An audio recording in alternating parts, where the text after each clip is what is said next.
하나님께서 아담에게 당신께서 지으신 모든 것들의 이름을 짓게 하셨는데 그 이름을 어떻게 짓나 보시려고. 여러분, 우리가 성경을 읽을 때 이런 단어가 중요합니다. 하나님께서는 우리에게 무엇을 맡겨놓고 그냥 네 마음대로 하라 내버려 두시지 않는단 말이죠. 하나님은 보고 계십니다. 여기에 쓰여 있는 히브리 말이 라아라고 하는 용어가 동사가 쓰여 있는데 이건 단순히 그냥 뭐 한번 본다 이런 말이 아닙니다. 우리말로 번역하면요, 주목한다, 주시한다, 관찰한다, 숙고한다 이런 말입니다. 하나님께서는 우리가 이 세상을 하나님께로부터 부여받은 사명을 어떻게 감당하고 어떤 삶을 살아가고 있는지 주시하시고 주목하시고 관찰하시는 분이세요. 이 사실을 알면 우리가 함부로 살 수 없지 않겠습니까? 창세기 6장 5절 말씀이에요. 여호와께서 사람의 죄악이 세상에 가득함과 그의 마음으로 생각하는 모든 계획이 항상 악할 뿐임을 보시고. 우리는 때로 이 세상이 왜 이렇게 악한가? 하나님은 뭐 하시는가? 이렇게 생각할 때가 많아요. 아닙니다, 여러분. 하나님은 보고 계십니다. 다 보셔요. 창세기 6장에서 이 세상이 악할 뿐임을 보신 하나님께서 어떻게 하셨습니까? 물로 심판하시지 않았습니까? 다윗의 고백입니다. 시편 139편 12절 말씀이에요. 주에게는 흑암이 숨기지 못하며 밤이 낮과 같이 비추이나니 주에게는 흑암과 빛이 같음이니이다. 우리는 빛이 있어야 뭘 봅니다. 사실은 빛이 있다고 다 보는 것도 아니죠. 내 눈앞만 볼 뿐이죠. 그런데 하나님께는 빛과 어둠의 구별이 없습니다. 왜? 하나님은 어둠 속에서도 보시는 분이기 때문에. 여러분, 왜 다윗이 이런 고백을 했겠어요? 하나님 앞에서는 빛과 어둠이 구별이 없습니다. 캄캄한 밤중에 자기 구중 궁궐 속에 나무 여자를 데려다 놓고 잤거든요. 그 순간에 하나님께서 그것을 보고 계신다고 생각했으면 그런 짓 했겠습니까? 그 순간에는 하나님이 안 보시는 겁니다. 그런 죄를 짓고 처절하게 하나님의 징계를 받고 나서 다윗이 깨달은 것이 하나님 앞에는 흑암과 빛의 구별이 없다는 거예요. 아무도 안 보는 데서 내가 은밀하게 한 것도 그분은 다 보셨더라는 것입니다. 여러분, 하나님께서 모든 것을 보고 계신다? 우리에게 두려움이 있을 수 있죠, 그죠? 그러나 가만히 생각을 해보십시오. 하나님께서 오늘도 나의 일거수일투족을 보셨다? 진리대로 살아가려는 사람에게 그보다 더 위로가 되고 그보다 더 큰 소망이 어디에 있습니까? 내가 정말 진리를 쫓아 살기 위해서 상대적으로 불이익도 당하고 세상 사람들로부터 업신여김도 당하고 내가 이렇게 산다고 해서 누가 알아줄까? 내가 어리석은 거 아닌가? 이렇게 생각할 때가 있지 않습니까? 그런데 그때도 하나님은 보고 계신다는 거예요. 내가 다 안다는 겁니다. 네가 얼마나 진실되게 살아가려는지 내가 안다는 거예요. 그래서 다윗이 하나님 앞에서는 빛과 흑암의 구별이 없다라고 하는 그 다윗의 시가 이렇게 시작이 됩니다. 139편 1절에서 4절이에요. 여호와여, 주께서 나를 살펴보셨으므로 나를 아시나이다.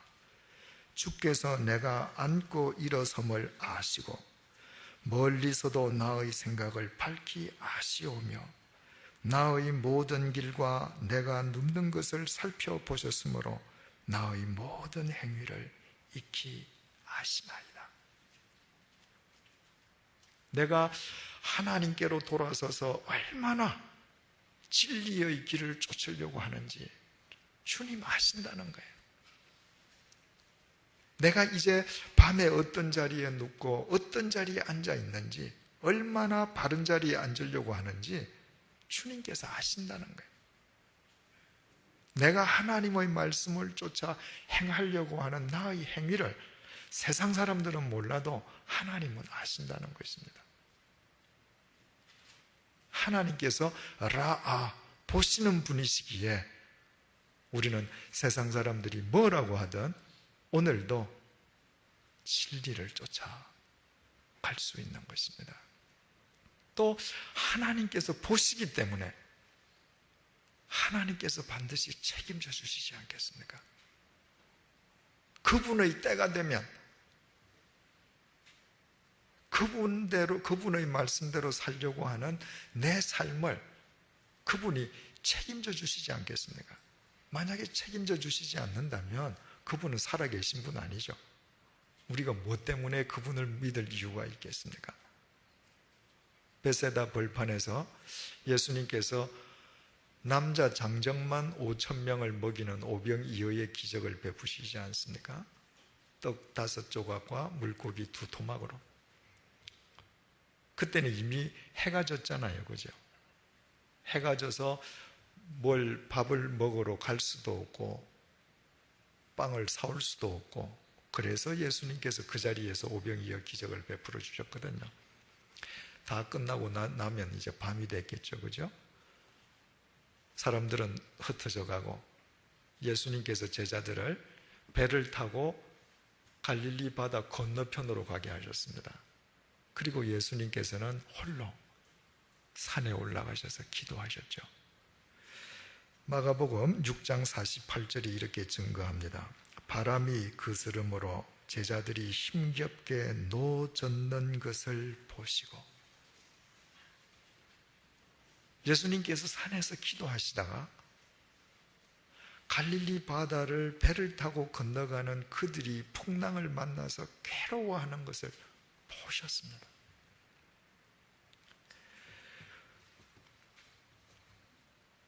밤 사경쯤에 바다 위로 걸어서 그들에게 오사. 밤 사경은 지금 시간으로 새벽 3시에서 6시 사이에,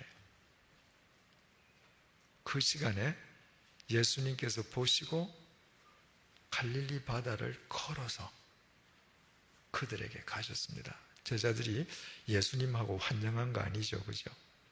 뭐라고 그랬습니까? 귀신이 온다고 다 겁에 질렸습니다. 그때 예수님께서 뭐라 그러셔요? 내니 두려워 마라. 내니 두려워 마라.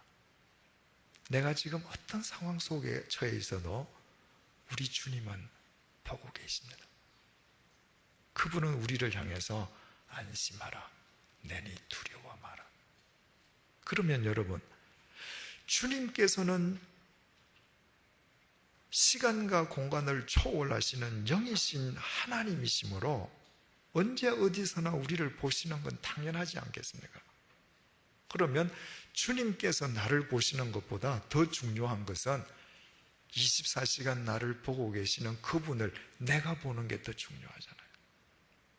내니 두려워하지 마라. 내 앞에 서 계시는 그분을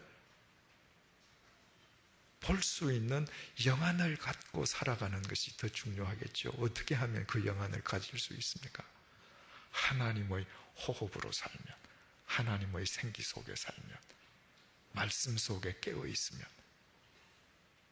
영이신 그분과 함께 동행하는 거죠. 19절, 여호와 하나님이 흙으로 각종 들짐승과 공중의 각종 새를 지으시고 아담이 무엇이라고 부르나 보시려고 그것들을 그에게로 이끌어 가시니 아담이 각 생물을 부르는 것이 곧 그 이름이 되었더라. 아담이 모든 가축과 공중의 새와 들의 모든 짐승에게 이름을 주니라. 하나님께서 이렇게 보시는데 아담이 이름을 참 잘 지어요. 그저 보고 이거는 코끼리, 이거는 호랑이, 이건 고양이, 아주 이름을 탁탁 지었단 말이죠. 히브리 말로 이름을 쉔이라고 그러는데요, 그 쉔이라고 하는 말 자체는 단순히 외양의 호칭이라는 말이 아니라 본질의 호칭이라는 말이에요. 본질의 호칭. 여러분, 우리가 지금 있는 이 양화진이 합정동이에요. 합정동. 합정동을 한자로 어떻게 쓰는지 아십니까? 합칠 합자에다가 우물 정자예요. 그래서 이 동네 물이 많습니다. 우리 홍보관 짓는데 지하실 파는 공사, 지하실 공사가 시간이 많이 걸리지 않았습니까? 그 물이 많이 나기 때문에 그와 같은 토양 속에서도 아무 문제 없이 짓기 위해서 시간이 많이 걸렸죠. 누가 합정동이라고 지었는지 저 모르겠어요. 그러나 이 토양의 본질을 아는 사람이 지었습니다. 그죠?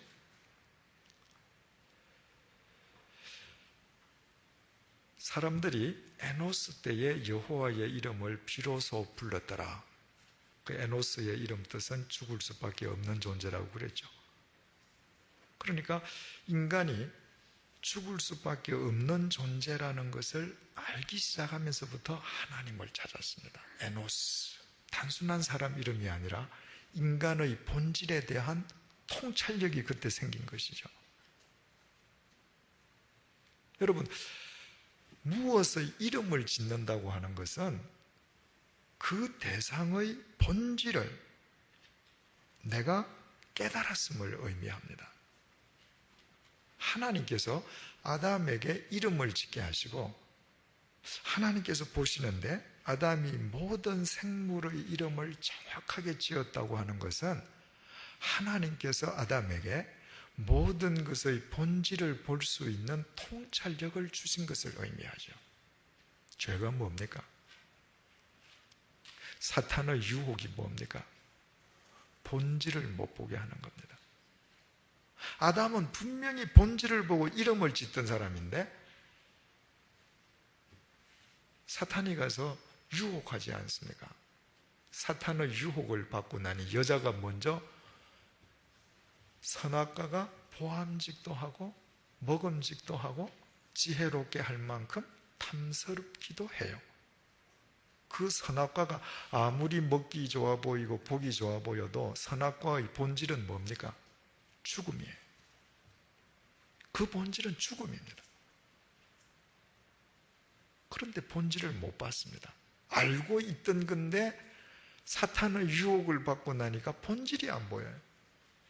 그래서 여자가 먹고 남자에게 줬죠. 남자도 먹었습니다. 하나님으로부터 직접 이 열매를 먹으면 네가 죽는다, 그 본질이 죽음인 것을 하나님께로부터 들었던 장본인은 아담이란 말이죠. 그런데도 아담은 그 본질을 보지 못하고 범죄하게 되었습니다. 그렇다면 우리가 이 세상을 믿음의 사람으로 살아간다는 의미를 또 하나 깨닫게 되죠.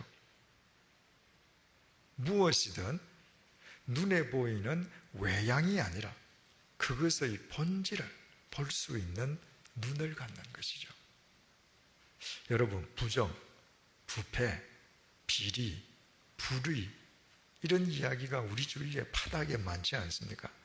누가 부정하고 누가 불의를 저지릅니까? 누가 비리를 범해요? 뭔가 쉽게 얻는 것이 있기 때문에 쉽게 얻으려는 사람들이 그런 비리를 저지릅니다. 그런데 그 비리와 부정과 불의의 본질은 뭐예요? 그것은 결국 죄입니다. 결국은 뿌린 대로 거두게 돼요. 하나님께서는 결코 간과하시지 않는단 말이죠. 따라서 아무리 아름답게 보여도 그 본질이 죄요 죽음이라면 과감하게 거절할 수 있어야 되고, 아무리 고통스러워 보여도 그 본질이 선이요 진리요 생명이라면 우리는 울면서도 씨를 뿌릴 수 있는 사람이 되는 것이 진정한 믿음의 삶을 사는 사람이 되는 것이죠. 20절입니다. 아담이 모든 가축과 공중의 새와 들의 모든 짐승에게 이름을 주니라. 아담이 돕는 배필이 없으므로 여호와 하나님이 아담을 깊이 잠들게 하시니 잠들매. 이제 하나님께서 아담을 위해서 여자를 만들어 주시려고 합니다. 말하자면 신부감을 만들어 주시는 거죠.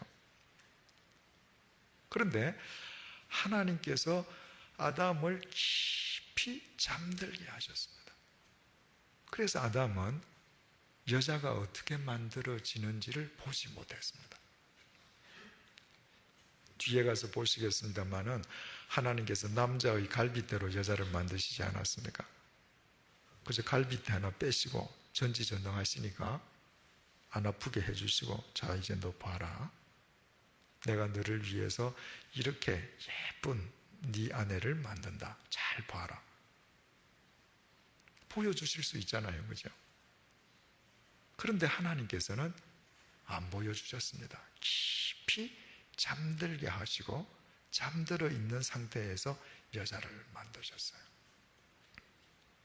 그래서 여러분, 남자들은요, 여자의 가능성이 얼마나 큰지 모릅니다. 여자의 숨겨진 능력을 남자들은 평소에 몰라요. 여자 자신도 모릅니다.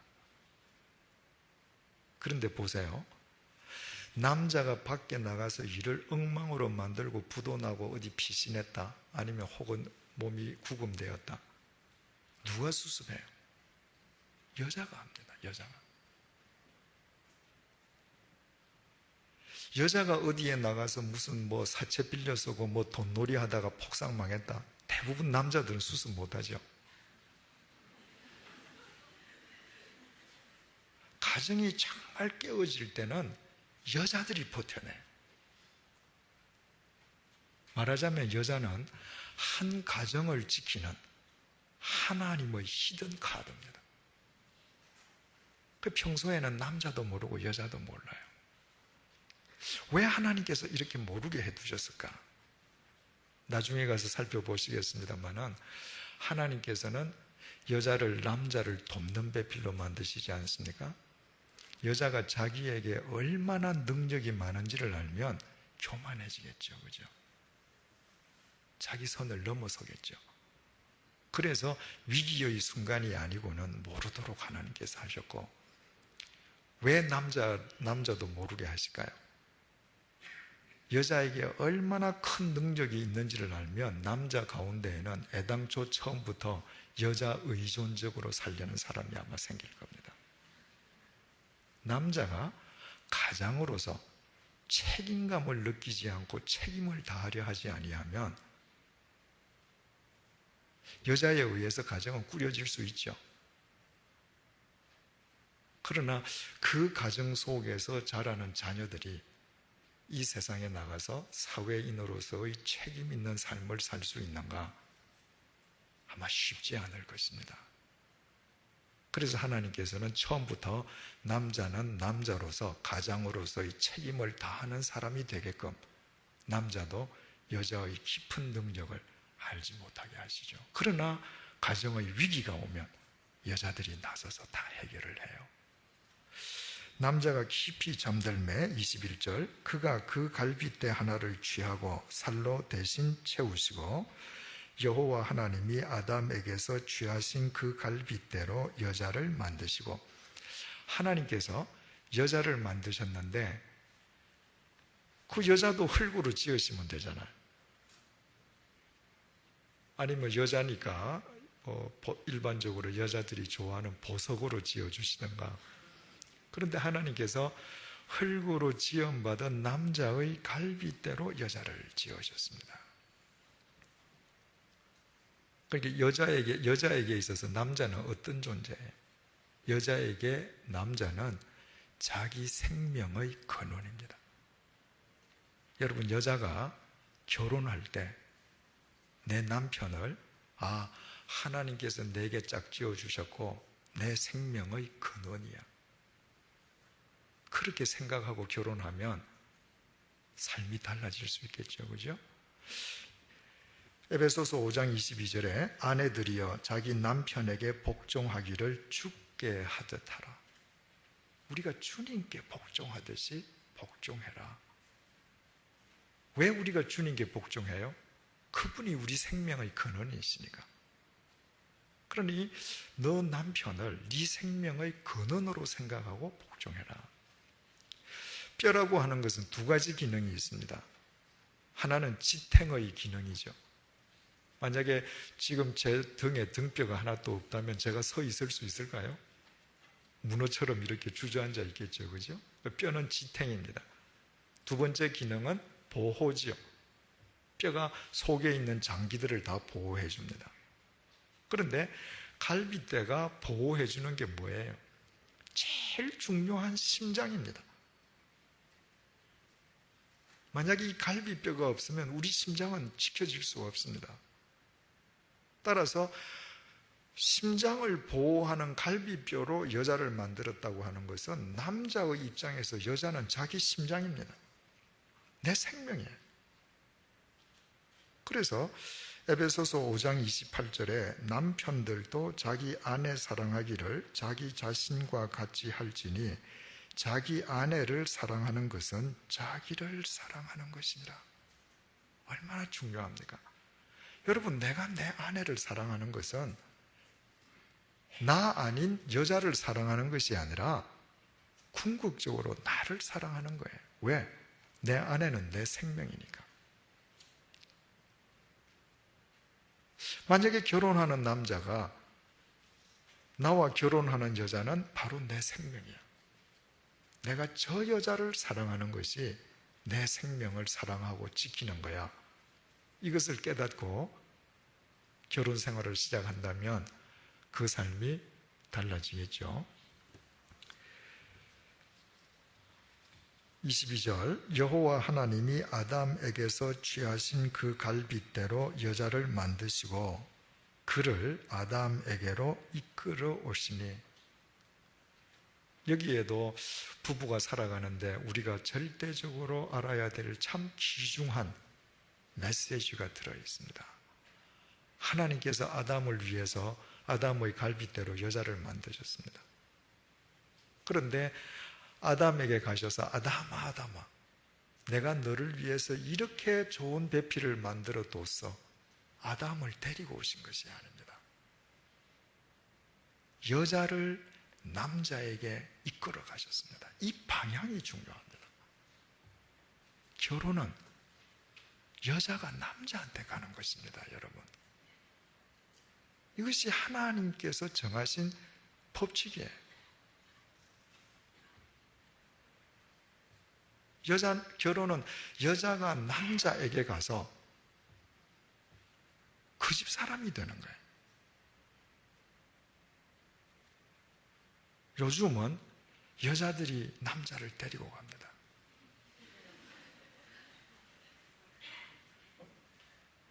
제가 새신자반 할 때도 말씀드렸지만 여자들이 결혼해서 신랑 형제지간을 끊어놔요. 여러분, 깊이 생각해야 합니다.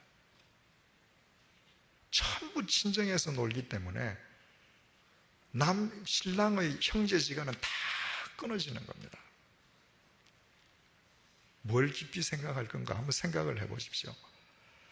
내가 내 남편을 데리고 친정 가서 놀면 난 편하겠죠, 그죠? 내 자식은 어떻게 할까요? 내 자식도 처갓집 가서 놀겠죠. 그러면 세대마다 단절됩니다. 인간의 역사는 쇠사슬과 같습니다. 우리는 하나의 고리예요. 아브라함의 고리에 이삭이 묶이고 이삭의 고리에 야곱이 묶이고 야곱의 고리에 유다가 묶이듯이 계속 계속 고리가 묶여가면서 하나님의 역사가 이루어지는데, 모든 세대가 다 처갓집에 가서 놀아보셔요. 전부 단절됩니다.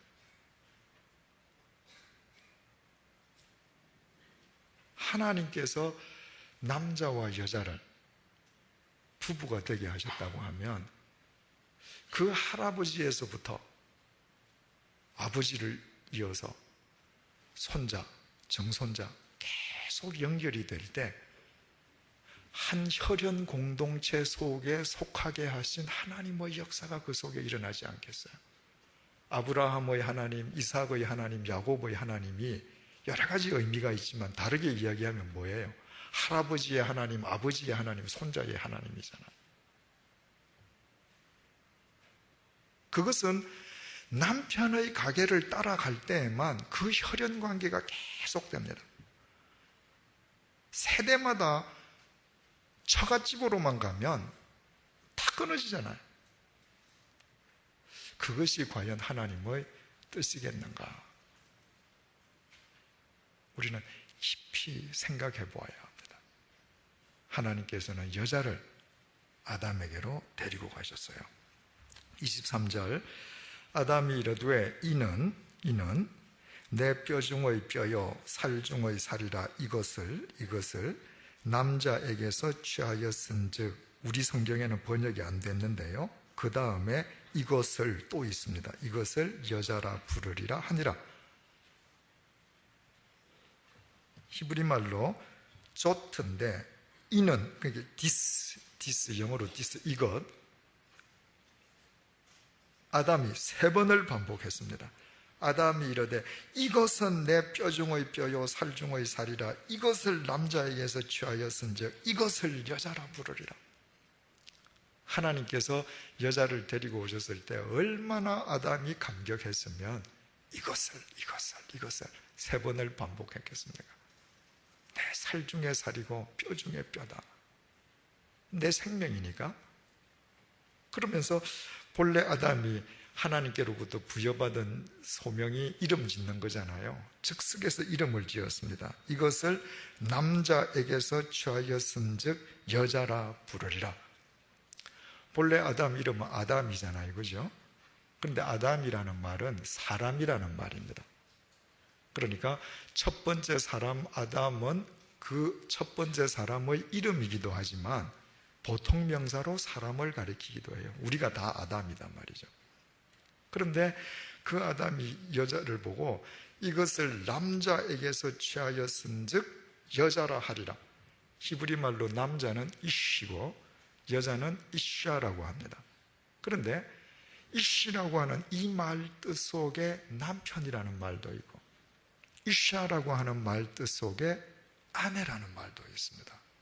우리나라 말은 아내와 여자가 완전히 틀리잖아요. 여자지만 처녀도 있을 수 있고 아내가 된 사람도 있을 수 있고, 남자지만 남편인 사람도 있고 총각일 수도 있는데, 히브리 말은 이씨가 남자도 되고 남편도 되고 이샤는 여자도 되고 아내도 된단 말이죠.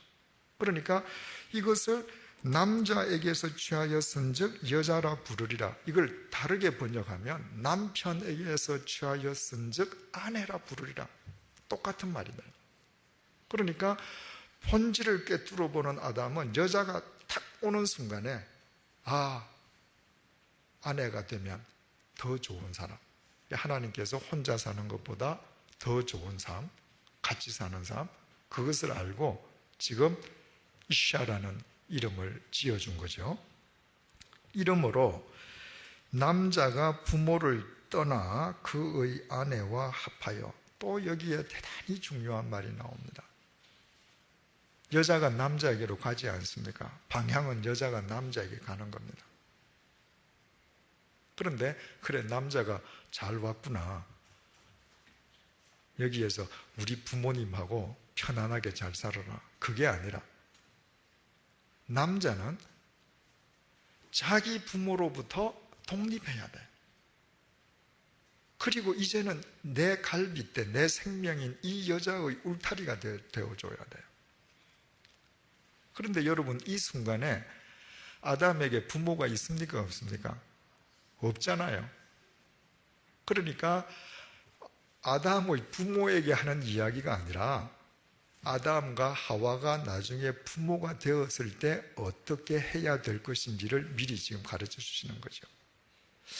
많은 부모들이 자식들의 혼숙감은 굉장히 성의껏 준비해줘요.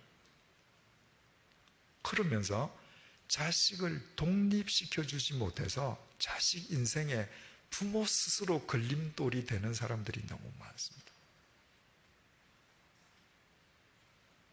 거꾸로 내가 아들이에요. 내가 결혼했습니다. 그렇다면 나는 결혼하는 날로부터 부모로부터 나는 정신적으로 독립해야 돼. 너 부모를 떠나라 남자에게 이것은 반드시 형편도 안 되는데 무리하게 분가하라 그런 의미 아니죠. 같이 살 수 있습니다. 같이 살 수 있지만 적어도 결혼한 이상은 이제는 그 여자의 남편으로서 그 새로 일구어진 가정의 가장으로서의 책임을 다하라는 겁니다. 어떤 자매님이 이런 상담을 했습니다. 남자를 만났는데 그 남자가 조건을 여러 가지를 걸었는데 첫 번째 조건이 우리 부모님에게 절대 잘하라. 이게 첫 번째 조건이라는 거예요. 그 나머지 조건들이 쭉 있었습니다. 그래서 이 자매님이 말하자면 결정을 못하는 거죠. 못하고 저한테 물어서 제가 그렇게 얘기했습니다. 자매가 그 남자의 부모 보고 시집 가려면 가도 좋겠다. 그러나 남자가 첫 번째 조건이 우리 부모에게 잘해라라고 하면 그 남자를 남편으로 평생 믿을 수 있겠는가? 나는 좀 회의가 든다. 내 생각을 전했습니다. 여러분, 여자가 왜 시부모를 모셔요? 내 남편의 사랑 때문입니다.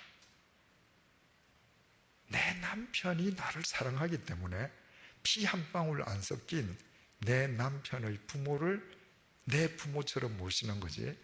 결혼할 때부터 너 내 부모 잘 모셔. 그건 결혼하는 거 아니죠. 많은 아들들이 이 부분을 잘 못해요. 그래서 자기를 보고 평생을 자기에게 맡기기 위해서 온 여인을 지켜주는 남편으로서의 역할을 잘 못해서 여러 사람이 괴로움을 겪는 경우가 참 많습니다. 제 경험을 말씀을 드리면요, 저는 결혼하고 나서 그 달부터 생활비를 전부 제 철을 줬습니다. 그러니까 제가 결혼하기 전에는 제가 생활비를 다 어머님을 드리잖아요. 거기에는 어머님 용돈도 다 포함되어 있죠, 그죠? 그런데 결혼한 날부터 제가 제 처에게 생활비를 다 주고 처로 하여금 어머님께 용돈을 드리게 했습니다. 그러니까 평생 그러시지 않다가 어머님께서 갑자기 젊은 며느리한테 용돈 받으시려면 자존심 상하시겠죠, 그죠? 그러나 처음부터 이제 저 사람이 들어와서 나는 저 사람의 남편으로서 이제 어머님으로부터 정신적으로 독립합니다. 어머님에게 보여드리는 거죠. 그래서 어머님이 서운한 게 있으셔도 빨리 극복하실 수 있었던 것이죠. 모든 남자는 내 아내에게 시부모를 모시는 의무를 강조할 것이 아니라 내 아내를 내 몸처럼 사랑하는 것이 더 중요하다는 사실을 기억해야 합니다. 내가 내 아내를 내 몸처럼 사랑하면 내 아내는 내 부모에게 잘할 수밖에 없단 말이죠. 남자가 부모를 떠나가라. 그의 아내와 합하여 둘이 한 몸을 이루어라. 결혼은 둘이서 한 몸을 이루는 거다. 이렇게 정의하셨습니다. 쉽게 이야기하면 두 사람이 한 인생을 사는 것입니다. 새신자분한테 말씀드렸죠.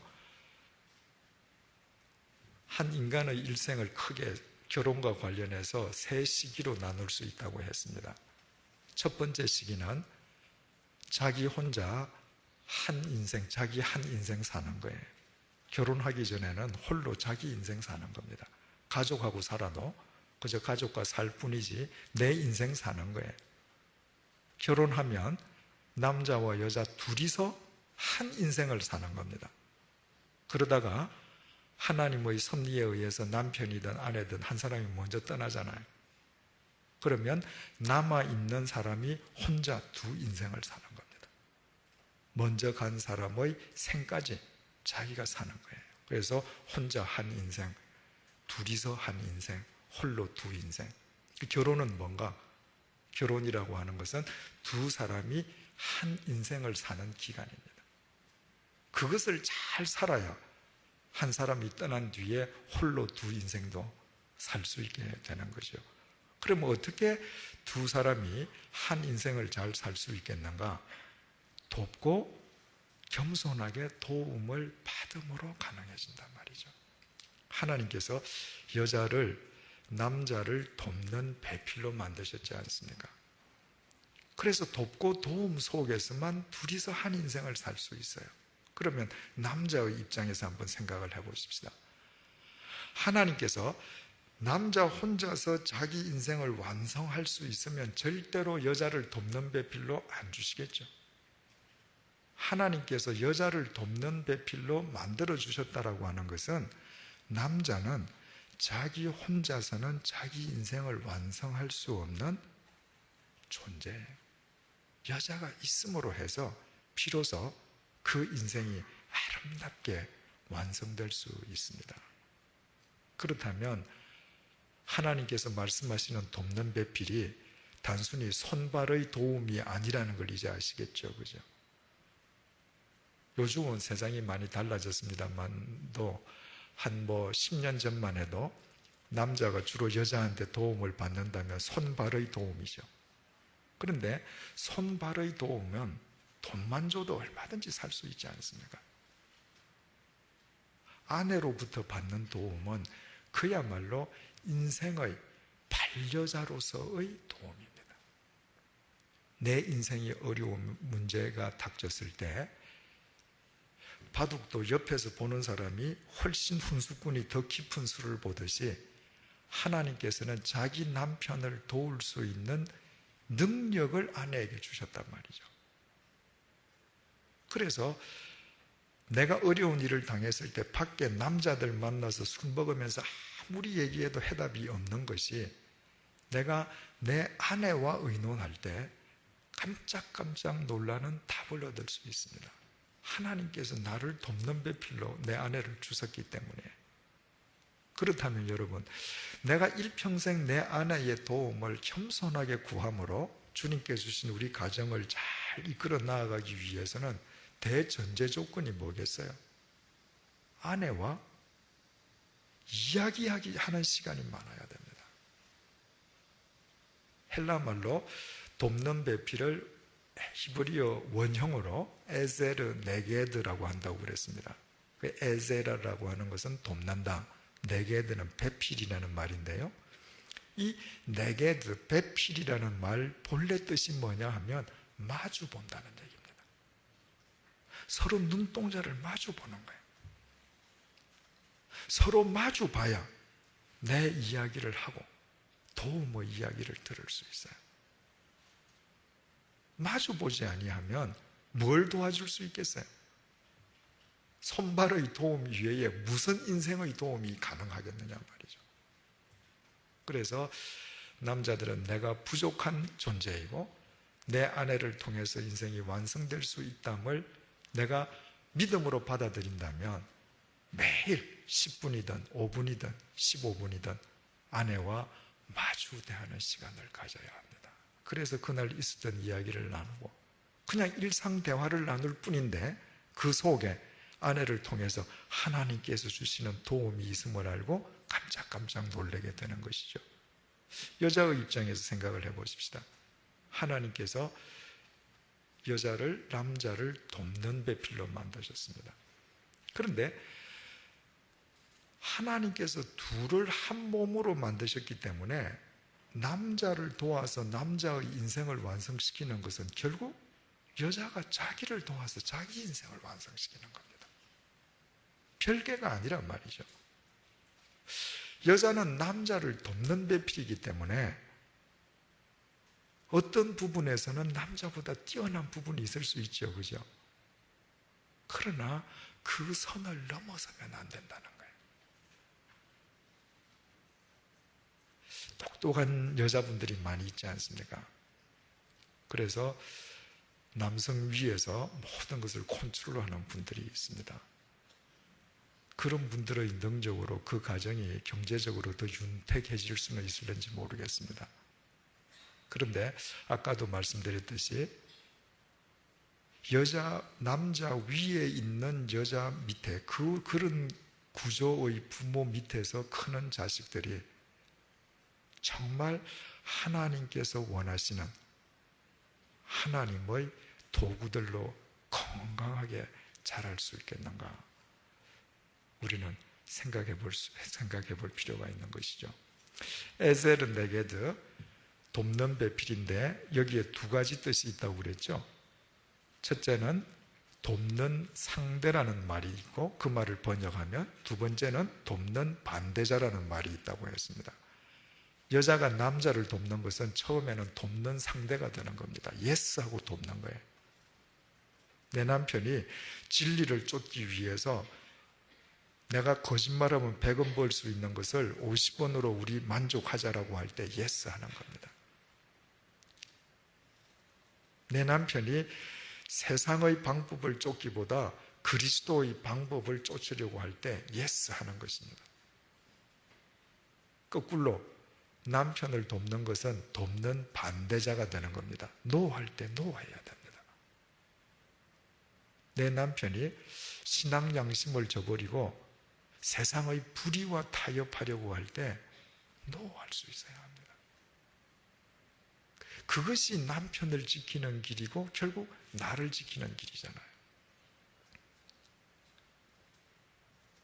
제가 한번 그 한국 공직자들 부인 모임이 있어서 몇 년 전 얘기입니다만은 거기에 가서 이런 얘기를 한번 했습니다. 다 크리스찬 모임이었습니다. 대한민국 공직자들 부인이 자기 남편 봉급 액수 모르는가? 자기 남편이 공직자로서 한 달에 정직하게 집에 가져올 수 있는 액수가 얼마인지 모르는가? 다 알지 않는가? 그때 크리스찬인 내 남편 공직자가 가져올 수 없는 금액을 가져오면 여자가 왜 노 안 하느냐? 그래서 어느 날 모 공직자하고 신문에 비리가 터지면 그 남편만 망신당하나요? 아니잖아요. 아내, 자식, 손자 다 망신당합니다. 예스 할 때 예스 하고 노 할 때 노 할 수 있기 위해서는 말씀 위에 선 지혜로운 여자가 돼야죠. 이것이 돕는 아내이고 그 도움을 받는 남편이고 그들이 한데 어우러져 살 때 정말 생명의 가정이 되는 것이죠. 25절 아담과 그의 아내 두 사람이 벌거벗었으나 부끄러워하지 아니하니라. 벌거벗었는데도 부끄러워하지 않았습니다. 숨길 게 없는 거죠. 내가 숨기는 것이 있을 때에 문제가 생기는 겁니다. 저는 아직도 부부가 딴 주머니 차는 경우를 참 이해를 잘 못하겠습니다. 근래에는 핸드폰이 이게 보편화되지 않았습니까? 그래서 아내가 남편 핸드폰을 보고 있으면 안 될 메시지가 있어서 파탄을 맞는 가정들이 들어 있습니다. 여러분, 내 휴대전화에 내 아내가 봐서는 안 되는 문자가 들어있다. 이거 둘이 한 몸 아니잖아요. 둘이 두 몸 사는 거 아닙니까? 내 서랍 속에 내 남편이 보면 안 되는 게 들어있다. 이 문제 있는 거잖아요.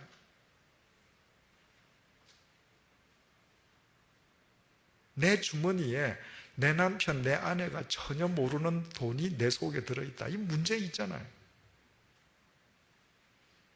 그렇게 해서 어떻게 한평생을 신뢰하는 둘이 한 몸을 이룰 수 있겠습니까?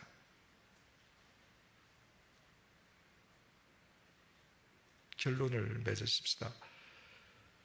자, 우리는 지금 공부하고 있는 이 책 이름을 창세기라고 불러요. 창세기. 하나님께서 세상을 창조하신 기록이다 그 말이에요. 그런데 우리가 창세기 1장 1절 배울 때 말씀드렸습니다마는 히브리 말로 창세기의 책 제목은 제일 첫 마디 브레시트라는 것, 태초에, 초기에, 처음에, 그게 창세기 제목이에요, 본래. 근데 이걸 번역하면서 창세기라고 번역했는데, 창세기는 창세기 1장에서 끝났습니다. 그 다음은 뭐죠? 제가 보건대의 창세기는 창세기가 아니라 창가정기입니다. 하나님께서 가정을 세우신 역사의 기록이에요. 천하 만물을 다 지으신 뒤에 제일 먼저 아담과 하와의 가정을 만드셨죠. 그들이 범죄했습니다. 그들의 후손이 온 세상의 죄를 관영케 했어요. 그래서 하나님께서 노아 가정을 택하셔서 인간의 중시조가 되게 하셨습니다. 그들의 후손이 또 타락했을 때 하나님께서 한 나라를 불러서 역사하셨나요? 아닙니다. 아브라함 가정을 부르셨습니다. 가정을 부르시고 가정을 통해서 당신의 역사를 이루어 가신 기록이 창세기예요. 창가정기입니다. 그래서 우리가 믿는 자로서 우리의 가정을 창가정 바르게 하는 것은 정말 중요합니다. 왜 그래요? 한 국가와 사회의 기본 단위가 가정이기 때문이라고 했습니다. 가정들이 모여서 사회가 되잖아요. 가정이 건강하면 그 국가는 건강한 나라이고, 아무리 국부를 자랑해도 각 가정이 병들어 있으면 그 나라는 결국 허물어지는 겁니다. 따라서 이 가정을 바르게 일구어 나가는 데 있어서 남편과 아내, 결혼은 핵심이란 말이죠. 가장 중요하단 말이죠.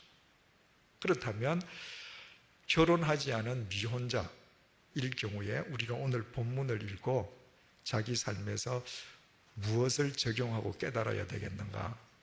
가령 여자일 경우에 결혼 대상자를 찾을 때에 어떤 기준을 갖고 있어야 되겠습니까?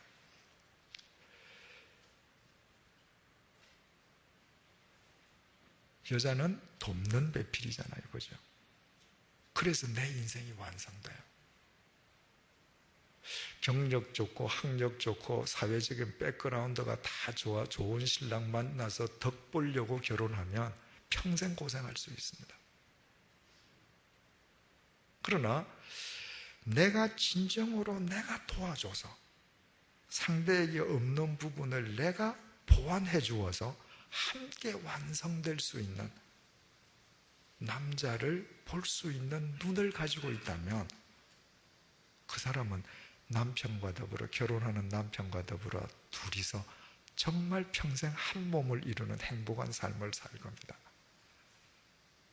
남자는 어떤 여자를 볼 수 있어야 될까요? 대개 보면 남자들이 똑똑하고 예쁜 여자들 원해요. 또 부모들이 그렇게 결혼시키죠, 그죠? 똑똑하고 예쁜 거 참 좋습니다, 그죠? 더 중요한 건 지혜로운 여자라야 됩니다. 똑똑하고 예쁜데 지혜가 없으면요, 돕는 배필이면 안 됩니다. 위에 올라가요. 그래서 평생 괴롭습니다. 똑똑하고 잘났고 모든 면에서 뛰어남에도 불구하고 겸손하게 남편을 돕는 자리를 지킬 수 있는 지혜로운 사람이라야 됩니다. 그때 돕고 도움 관계 속에서 두 사람이 한 몸을 이루는 인생을 평생 살아갈 수 있는 것이죠.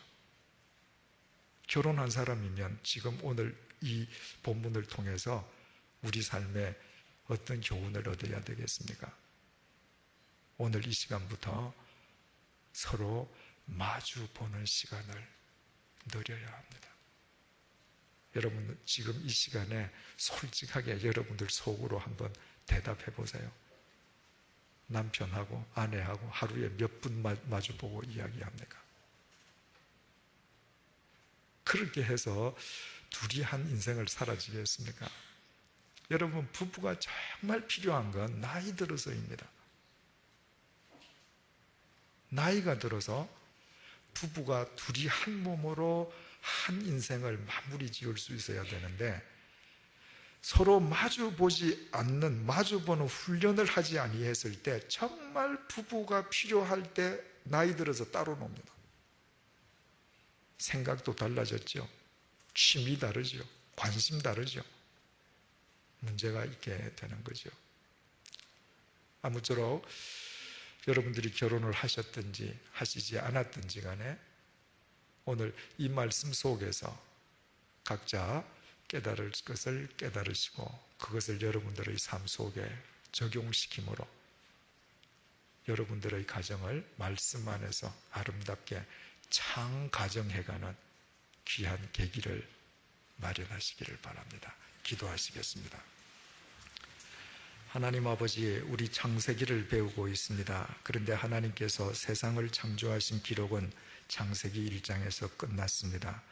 이제 하나님께서 가정을 세우신 창세기 2장의 내용을 저희들이 공부했습니다. 하나님께서는 아담과 하와의 가정을 세우셨고 또 노아의 가정을 통해서 새롭게 역사를 펼치셨고 아브라함의 가정을 통해서 구원의 역사를 이루셨습니다. 주님, 우리의 가정은 이처럼 중요합니다. 우리 모두의 가정이 건강할 때 우리 사회가 건강하고 우리 국가가 건강할 수 있습니다.